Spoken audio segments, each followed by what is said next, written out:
study published on the Leonardo Energy website, which has the same title. And this is the topic that I'm going to be going over. It assesses the state of energy management in the European Union. It covers both the industry and building sectors. It looks into adoption levels and current practice. It considers techniques and tools, including standardization, and also considers degrees of energy management. It will also briefly consider the drivers and barriers of energy management before considering the impacts, costs, and savings potentials. And then I'll give a recap of the policy experiences in the European Union, both at the EU level and at the member state level, and then conclude with a set of recommendations which we formulated based on the findings that we've made in the course of doing this study. So what is energy management? Well, there is no single definition, and in fact you can find a number of similar definitions but not identical definitions in the literature. But you can say that it entails the proactive, organized, and systematic coordination of procurement, conversion, distribution of use of energy to meet an organization's requirements, taking into account environmental and economic objectives. And I think, at the most fundamental level, we consider energy management to be the proactive management of an organization's energy consumption and generation, rather than just the passive, uninformed consumption of energy, which has been traditionally almost the practice that's been common in many sectors. In the tertiary and industrial sectors, its operation addresses facility management, logistics, procurement, production, planning, control, maintenance, and information technology. Its implementation requires an organization to develop a proactive energy management strategy, and that's the key tool to implement an energy policy. And so the notion is that an energy policy would be produced and then an energy management strategy as the implementation tool of that policy. So here's a summary of 5 key steps in energy management. As I just mentioned, establishing an energy policy, which would normally be produced by the senior management, which would define the overall guidelines for the efforts to achieve greater energy efficiency and other energy policy objectives. There would then be a planning step, which involves identifying the significant sources of energy consumption and savings potentials, and possibly of generation, determining the order of priority of the energy savings efforts, setting targets, and elaborating action plans in line with the policy. And then there's the implementation and operation step, which involves bringing employees into the implementation of the objectives and ensuring better use of energy as an integral part of daily routines, including within the purchasing, operation and maintenance, and design activities of the organization. And then checking and corrective actions, which is monitoring all the significant energy consumption flows and activities and taking corrective and preventive actions as needs arise. And then the periodic review by management to evaluate the implementation of the plan, the objectives, the operational control, and to ensure its continuing suitability in the light of the commitment to continual improvement. And thus, it kind of evolves and iterates around through these stages on an ongoing basis.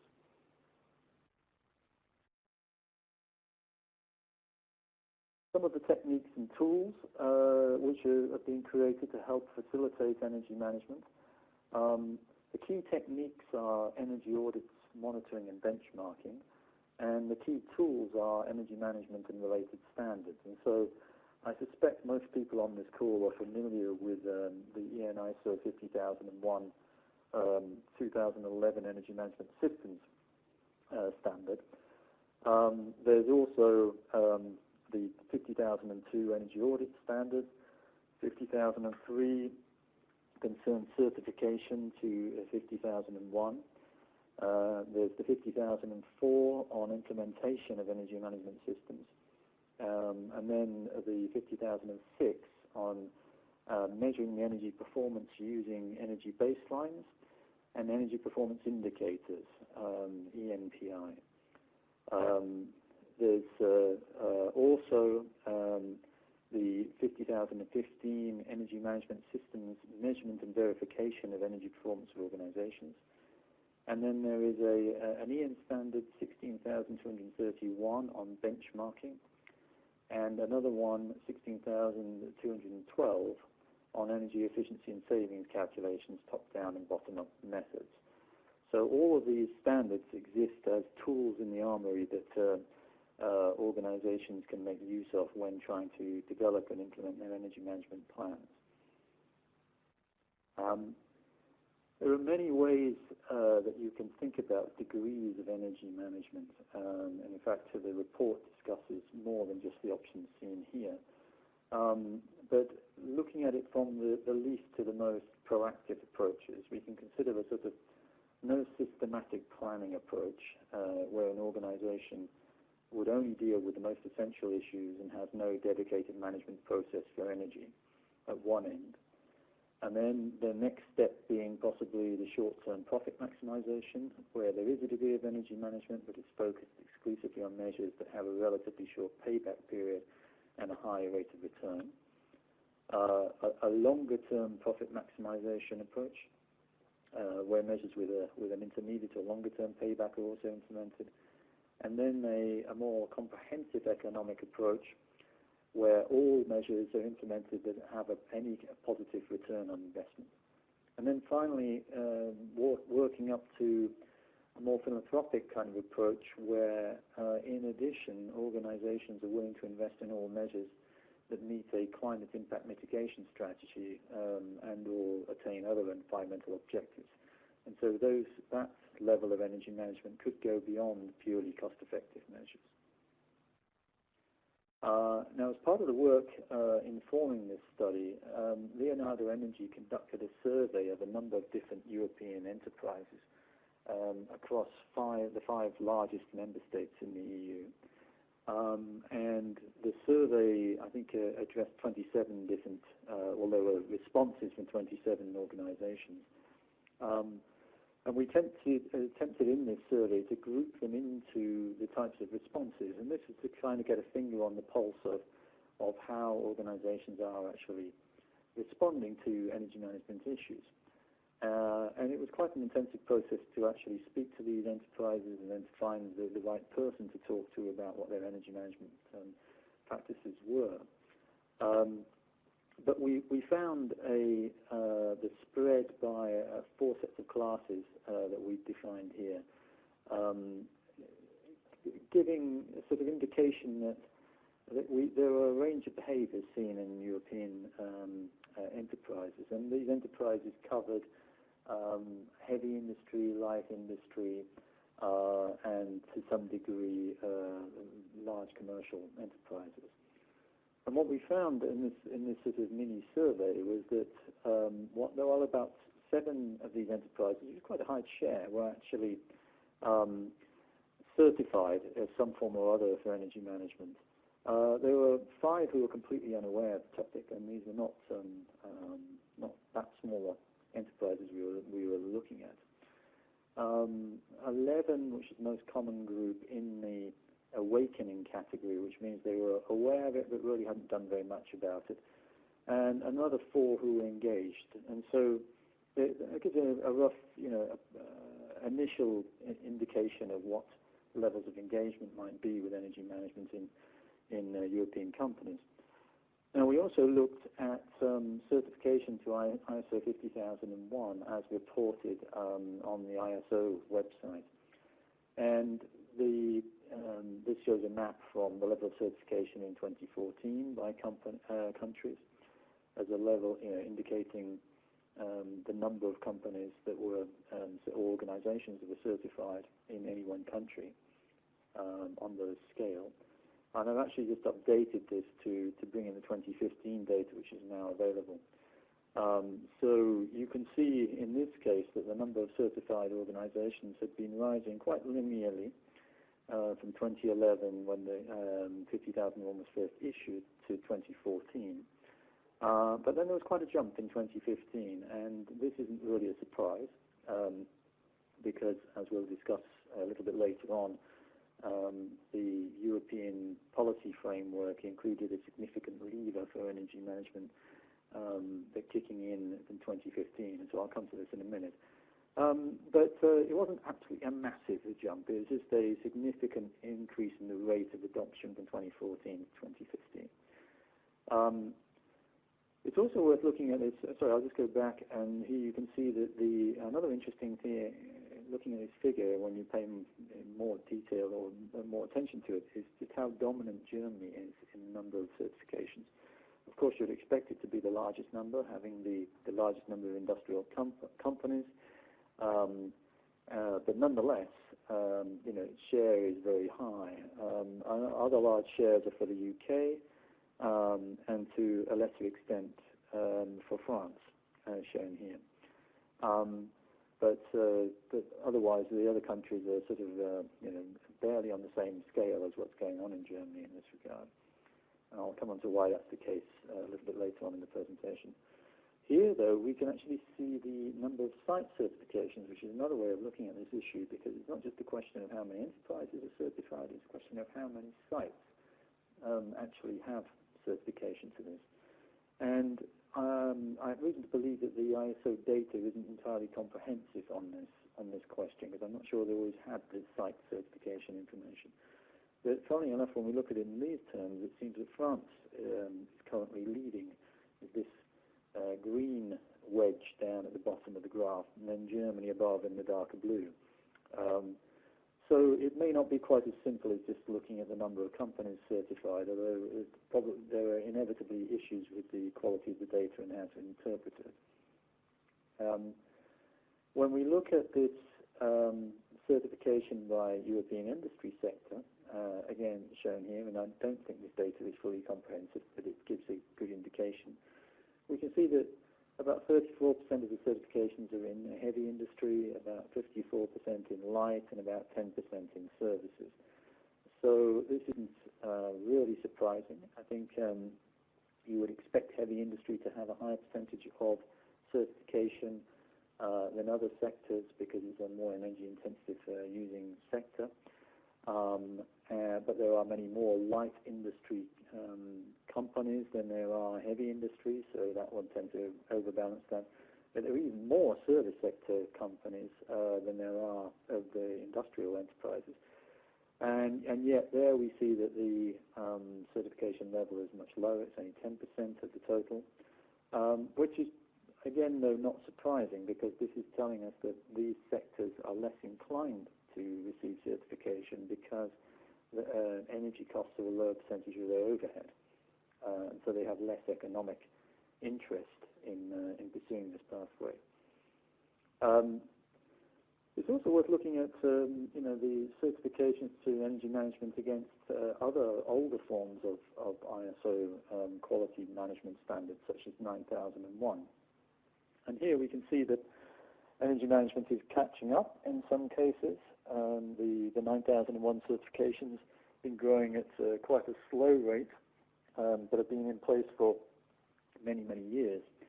But even in Germany, which is the kind of by far the leading country in terms of the level of 50,001 certifications, we can see that it's only 11% of 9001 certifications, and in other countries it's a lot less, many of them around about 1% or less.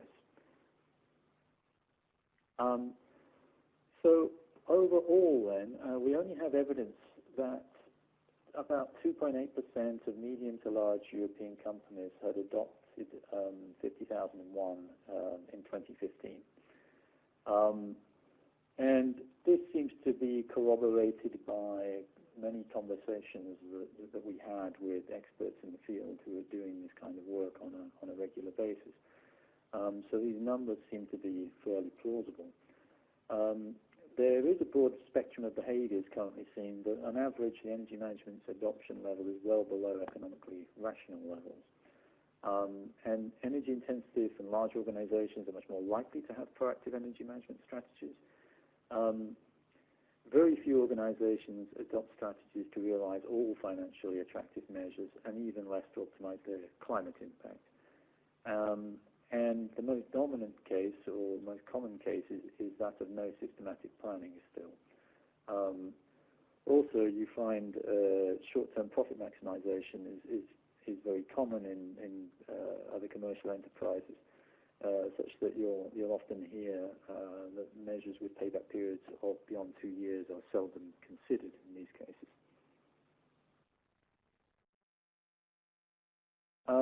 So, of course, certification to 50,001 is growing quite rapidly from a low base, and the motivation to be certified is driven by economic incentives, and in some cases it is stimulated by public policy, and that results in a major asymmetry in the level of certification by member state, and I'll discuss these member state policies in a few slides' time. There's also a trend of growing awareness of energy management, but also that organizations are often struggling to implement it effectively. And so as a result, they tend to operate conservative, risk-averse strategies that avoid reallocating time and effort from core business activities. And so on this context, there remains a considerable scope to develop more sophisticated energy management strategies that mine the cost-effective savings potentials more fully and are probably better suited to the actual circumstances the companies find themselves in. So I'm now going to talk about the analysis of energy savings potentials that was done for this report. It draws on triangulating information from a variety of sources. It's partly based on a meta-analysis of energy savings potential studies across the EU. But also for the industrial sector, it's combined with an analysis of 53 individual enterprise energy management case studies from a wide range of industrial sectors in 3 countries, in France, Germany, and the UK. And then the results are integrated into a separate energy stock model for European industry and another one for the European service sector's buildings. And then these are used to provide a detailed assessment of savings potentials across the European Union. In the case of the building sector work, it also brings in previous work that was done on building automation and control systems. And the base case scenarios, which I'll be presenting shortly, are also aligned with work that the International Energy Agency has done in the World Energy Outlook. So they're in line with other analyses of these sectors. So looking at these case studies from 53 industrial case studies in Germany, France, and the UK, this graph shows the payback periods reported against the energy savings achieved. And it's quite interesting to see that there doesn't seem to be a very significant correlation between the payback period and the energy savings achieved in this graph. And there's a big spread across these case studies, which is possibly less surprising. What's found is that the payback periods range from 0 to 20 years, with an average of 4.4 years. The savings potentials range from less than 1% to up to an incredible 85%, with an average of 26%. And that most commonly the energy management projects produce savings between 11 and 30% of the total energy consumption. But as I just mentioned, some cases much larger savings were produced. And I just mentioned the correlation point there. Now, other types of analyses have been done, like this one from the Fraunhofer Institute from 2013, looking at a variety of sources of evidence to determine energy efficiency cost curves. In this case for the EU industrial sector, showing estimated savings by different systems optimization options, and the cost of conserved energy associated with that. So in many cases these are cost effective, and so they have negative costs of conserved energy before they become more, they flip over to the positive costs as shown in this figure. Similar types of studies, a variety of them are available for commercial buildings. Here's an example from work done in Ireland, commercial and large public sector buildings. Again, this is showing cost cost efficiency curves showing the amount of savings in terawatt hours that could be attained at what cost by what types of measures. And they also give a kind of a source of information through these meta-analyses of these types of studies, which were fed into the analysis which was produced in this report. So we took this type of information and we fed it into three scenarios. Where a reference scenario that considers the energy use by sector as anticipated with a continuation of current trends, and that's in line with the World Energy Outlook reference scenarios. A techno-economic optimal scenario that considers the energy use by sector that would be expected were all cost-effective energy management options to be adopted as rapidly as is realistically feasible. And then a recommended action scenario, which explores the savings that would be expected were the specific recommendations put forward in this study to be implemented across the EU. And clearly there's levels of judgment which are required in terms of interpreting what would be expected from matching those two things for that third scenario. Here's the reference case for the industrial sector, showing the impact of the economic crisis and then the gradual return upwards in consumption expected under a reference scenario with increasing activity to 2035. Under the optimal scenario, it's expected that the following savings would be produced. Now, if I just go back to look at the total here, you can see that by 2035, the consumption is around about 370 million tons of oil equivalent, whereas under the savings by 2035, the projected savings from optimal implementation of energy management from a cost-effective point of view are just under 75 million tons of oil equivalent. So a pretty substantial part of the total. Here in this figure we see the optimal scenarios and the recommended action scenarios, the RAS or the OPS, broken down by industry and tertiary sectors. And so these are the energy savings put together in one single graph. And what you can see here is that, not surprisingly, the optimal scenarios produce higher savings than the recommended actions, comparable recommended action scenarios. But the savings in the tertiary sector are actually slightly higher than they are in the industrial sector. Now, that might surprise some people, but I think it's really to do with the fact that tertiary sector buildings use a lot of energy, and they're far from optimized from a cost-effective perspective, whereas the industrial sector is more likely to be optimized. There's been more thought placed into energy management historically in the industrial sector than there has been in the tertiary sector. So the optimal scenario, which assumes economically optimized energy management, leads to cumulative energy savings of over 1,700 million tons of oil equivalent by 2035, of which 807 are in the industry sector and 931 are in the tertiary sector.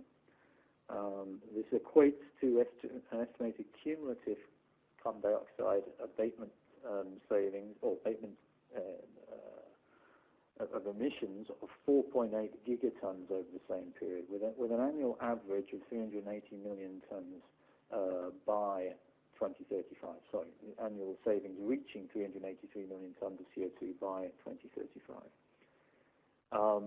It's associated with extra investments of 109.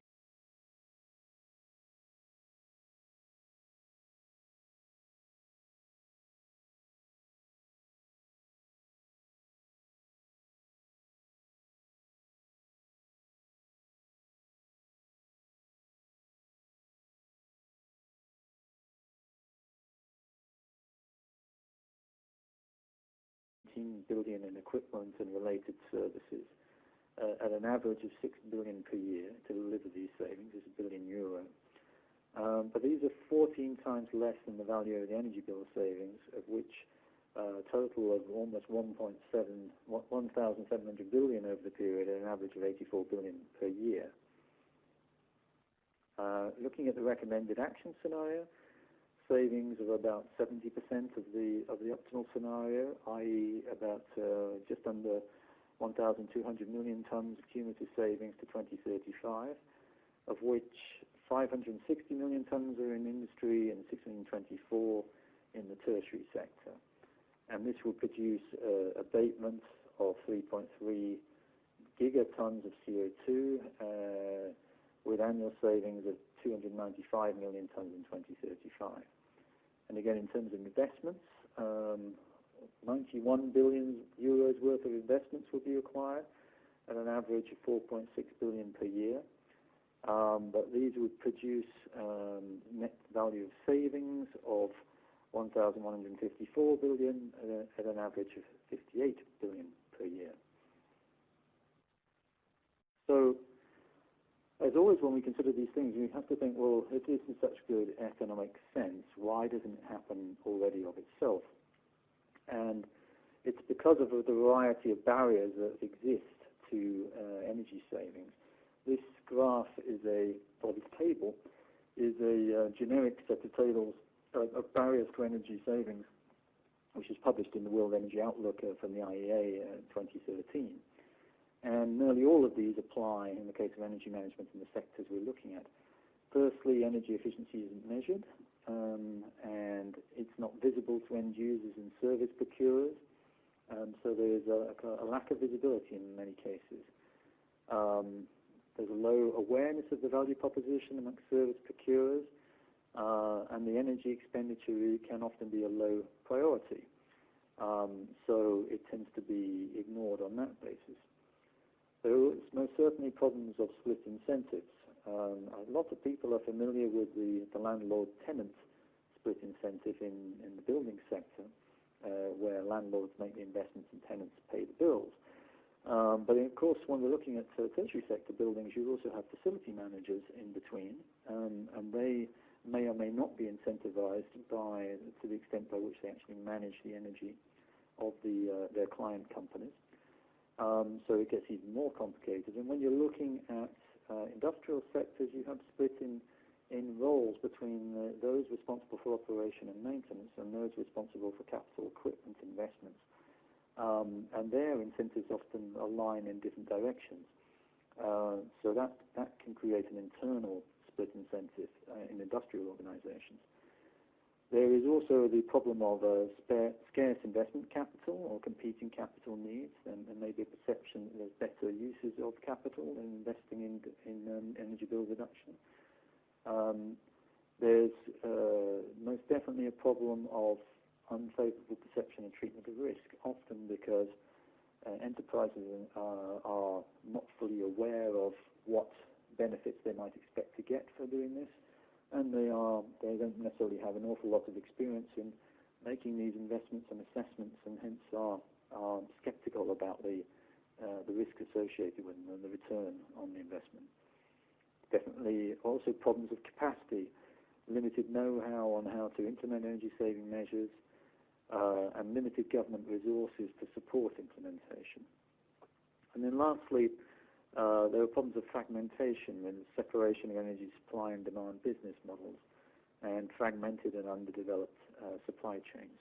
So all of these barriers are encountered in these domains, and essentially they're the reasons why we don't see cost-optimized investment taking place in energy management as a matter of course today. So what is being done to try and improve this situation? Well, the European Union has been quite proactive in energy efficiency policy for a number of years now, and it has 4 principal energy efficiency directives. And the two which are most pertinent to energy management are the Energy Efficiency Directive and the Energy Performance in Buildings Directive, but particularly the Energy Efficiency Directive, and I'll give you a quick overview of what measures are included in these directives that pertain to energy management now. The Energy Efficiency Directive requires member states to, under Article 8, to stimulate energy audits within large enterprises and SMEs, and in particular it requires large companies, which are defined as having more than 250 employees and a revenue of greater than 50 million euros annually, to conduct mandatory energy audits periodically. This is a new measure which came into, I say new, it's slightly over a year old now. It came into effect in December 2015. And that's the most concrete and proactive part concerning energy management. It also requires member states to create some sort of incentives for energy audits amongst SMEs and smaller enterprises, but it's much less defined what those measures should be, and there's no indication what the scale should be in those measures. In addition, the Article 16 covers training, accreditation, and certification, and in principle, that article could be applied to support energy management training, accreditation, and certification efforts. Another interesting article, which is not directly related to energy management, but could potentially be highly pertinent, is the Energy Efficiency Obligations article, and this essentially requires energy suppliers amongst those member states which implement this article to deliver a certain proportion of energy savings. And that really connects the energy market, the energy supply market, with the demand reduction market, and potentially creates a source of revenue and a technical expertise which could be used and applied in energy management context. There's also an article on funding and financing energy efficiency, which could be relevant. There's an article on building renovations and public sector buildings being used as exemplary buildings for energy savings, which could be a driver for energy management. There's another which is addressing public procurement, which obviously has implications on this, and another which concerns energy services and stimulating energy service provision. So as I mentioned with Article 8, the audits requirements, of course, are great, and audits give you a good indication of what the opportunities are to save energy within an enterprise. But they shouldn't be confused with actual energy management itself, because it does not oblige or encourage affected enterprises to implement an energy management system. It just simply obliges them to conduct audits. You do have the option, if you're large and if you have implemented an energy management system, to be exempt from the audit requirement, and so there is a sort of a gentle stimulus towards energy management within the regulation. But of course, if you're doing energy management, you will be doing audits in any case. It doesn't oblige or encourage enterprises to implement any of the cost-effective measures which are identified in the audits. And nor does it create a system to support the adoption and implementation of energy management systems.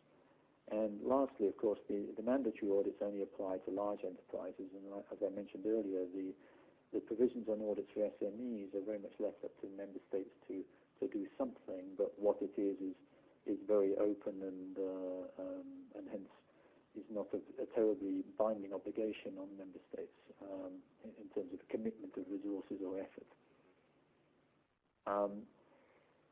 So what policies are actually implemented at member state level? Well, the Energy Efficiency Directive and its measures are relatively new, but there's a much longer history of having measures to try and promote energy savings in industry in particular, but also to some degree in the services sector. One of the longer-standing set of policy instruments are called long-term voluntary agreements.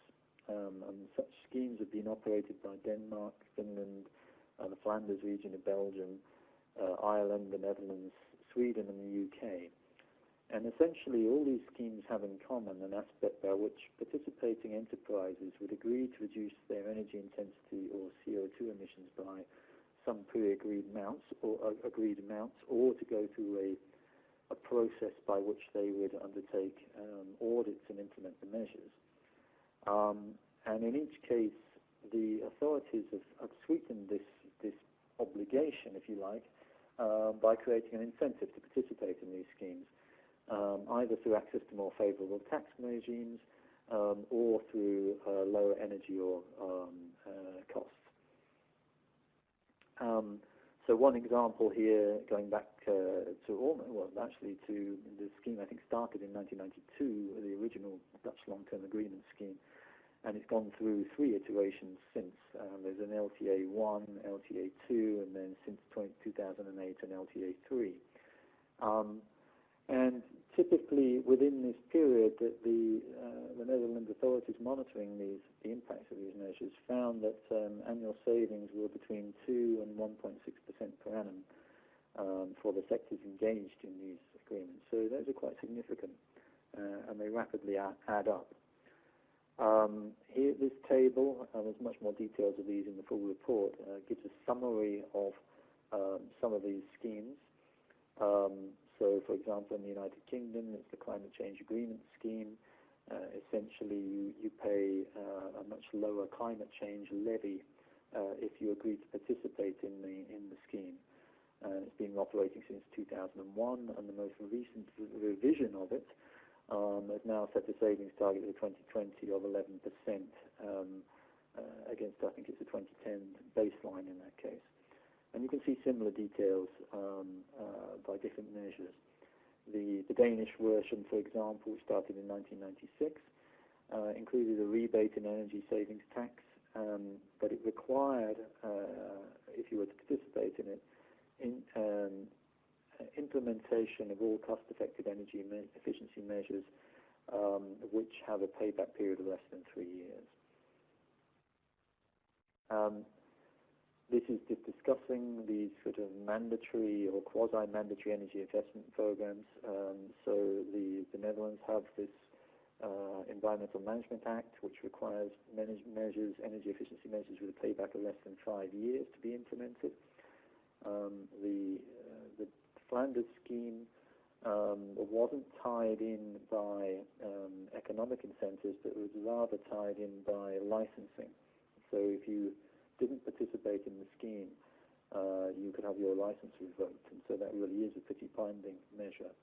And in that case, the measures had to be implemented with a payback of less than 3 years.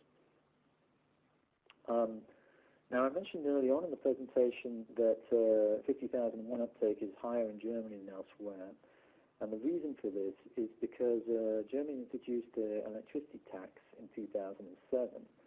And in 2012, they changed this so that those companies which are actually certified to 50,001 would be eligible for a very significant reduction in the tax they would be paying.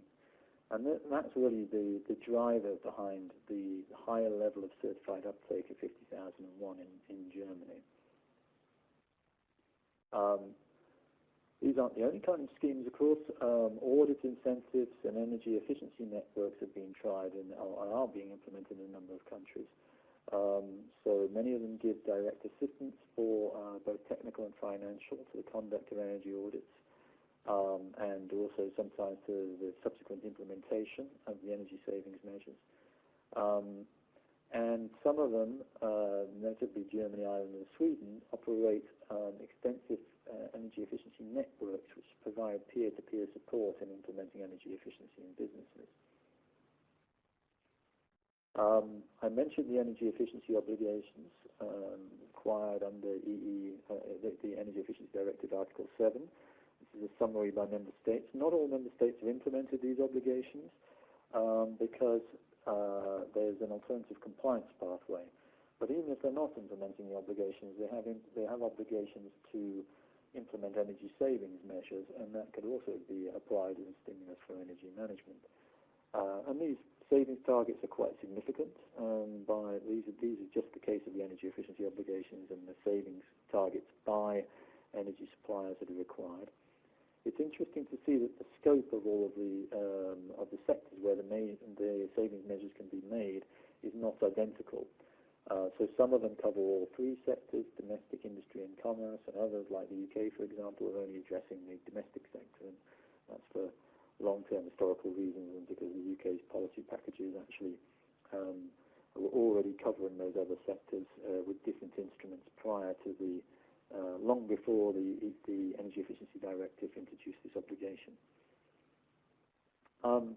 Another very important tool is benchmarking, and benchmarking energy performance amongst enterprises according to a common metric that's relevant to their particular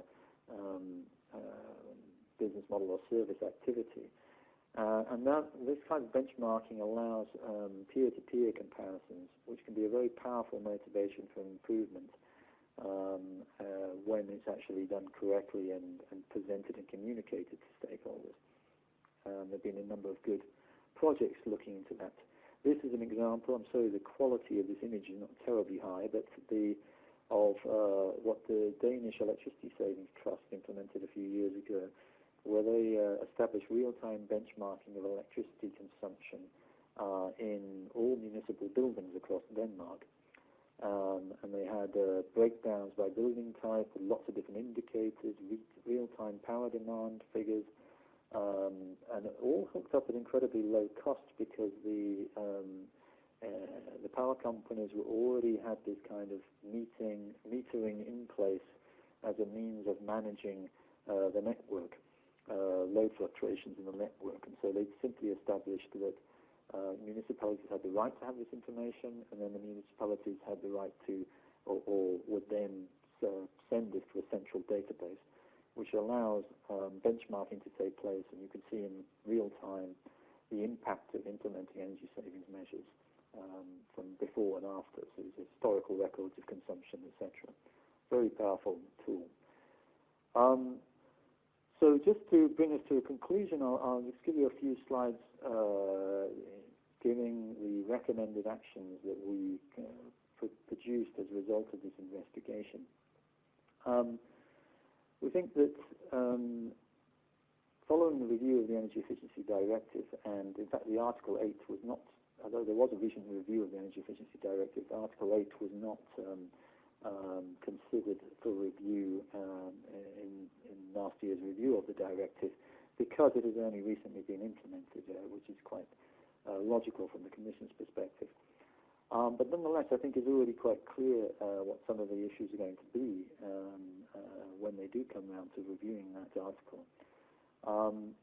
Firstly, we think that essentially the scope should be broadened to move beyond just audits. So we've suggested that member state level targets for the share of enterprises that have adopted energy management should be introduced, and where the targets are set, they should be based on the proportion of enterprises of a given size and energy intensity within each member state, in other words, on a common footing from a technical economic perspective. That will create an overriding driver to stimulate member states to promote energy management amongst those enterprises.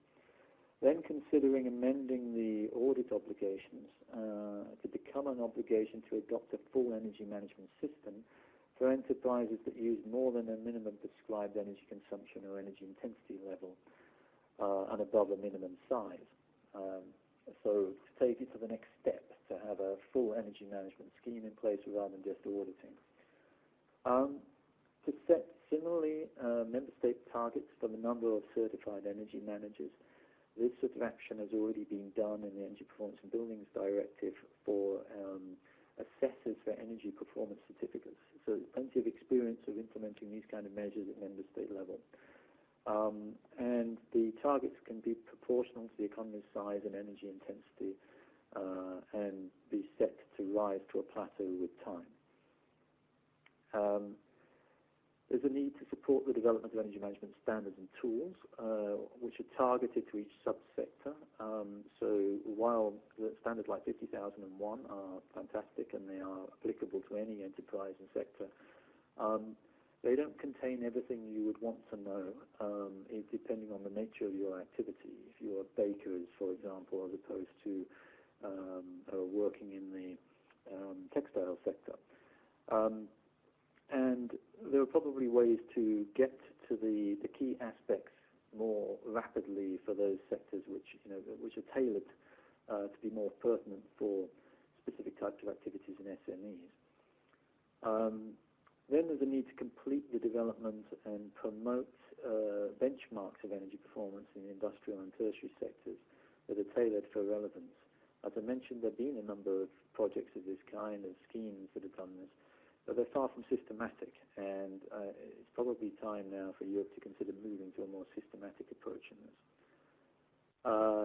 Then we're recommending the provision of energy management support services to SMEs, especially targeted at those which have poor benchmark efficiency levels.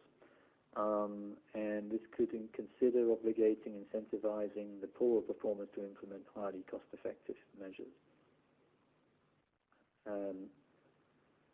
Then lastly, provide incentives on energy efficiency capital expenditures for organizations that adopt relatively advanced energy management. Again, where the scale of the incentives is commensurate to a proportion of the value of expected savings to be achieved over the lifetime of the investment. And those targets could be negotiated and encouraged to be set on a common basis. Financing of these incentives can be linked to the energy supply sector by, and hence taken off, and this is the key point, taken off government revenue streams, which are always challenging to stimulate, especially in times of austerity. And they could be linked to the energy efficiency obligation schemes imposed on energy suppliers under the provisions of Article 7. And that way you would introduce the patient capital investment practices of energy supply more into the demand reduction opportunities in energy management. And then develop common European methodologies to account for and evaluate energy savings produced via energy management, and which can be used to facilitate funding through energy efficiency obligations and similar market mechanisms. And then lastly, develop extensive capacity building programs to train organizations in the development and implementation of energy management policies, and to build and support the energy services sector. So this could build on the case of the experience of energy efficiency networks, for example, that I alluded to earlier. So just to summarize then, before we go into the Q&A, that the energy management is a process, and because it's systemic in its outlook, it can access energy savings opportunities that are very difficult to capture through other means, through other policy measures like minimum energy efficiency standards for equipment or building energy codes or measures of that type. So it is very important that there are concrete and properly resourced and fully optimized programs which are aiming to really stimulate energy management adoption, which is far below cost-effective levels currently. Overall, we've estimated that energy management has potential to save about 26% of EU combined energy use in the industrial service sectors, of which two-thirds to three-quarters could be delivered through more robust policy packages of the types we've outlined. Were that to happen, then the average net cost savings would be about 53 billion per annum to 2035, and lead to reductions of about 165 megatons of CO2 a year. So this could make a significant contribution to European productivity, as well as helping meet environmental objectives.